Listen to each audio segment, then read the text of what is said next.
और गंगा जी की तो ऐसी महिमा है देवी भागवत में कि स्वयं राधा कृष्ण ही द्रवीभूत होकर गंगा जी बन गए।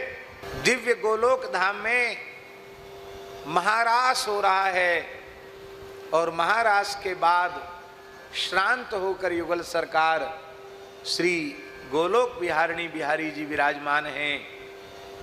देवता दर्शन करने आए हैं और उस समय भगवती सरस्वती वीणा बजा करके भगवान को सुना रही है।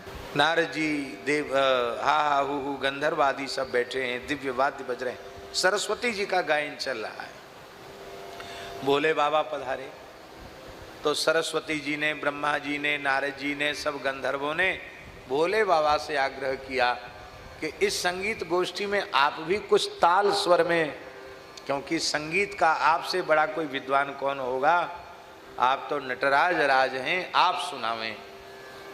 तो सरस्वती नारद जी सब वाद्य बजा रहे हैं और भगवान शिव ने गाना आरंभ किया।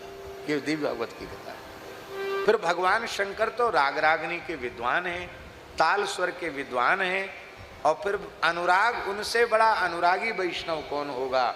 जब उन्होंने प्रेम पूर्वक गाना शुरू किया तो सारी सभा जड़वत हो गई और सिंहासन पर विराजे श्री गोलोक बिहारिणी बिहारी राधा कृष्ण, उनकी तो ये दशा हुई कि वो प्रेम के मारे पिघलने लग गए, पिघलते पिघलते जलरूप हो गए।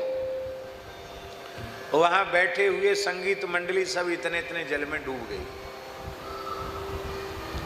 ये बाजा बाजा सब डूब गया।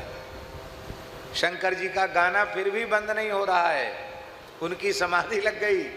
भोले बाबा से कहा महाराज प्रिया प्रीतम ही तिरोहित हो गए। तब आपने पुनः गाना आरंभ किया।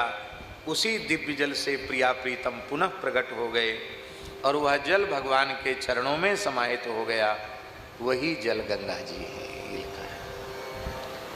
राधा कृष्ण मिलित तनु है गंगा जी, राधा कृष्ण पिघलकर गंगा जी हो गए। इसलिए लिखा है कि गोलोक का सोपान है गंगा जी।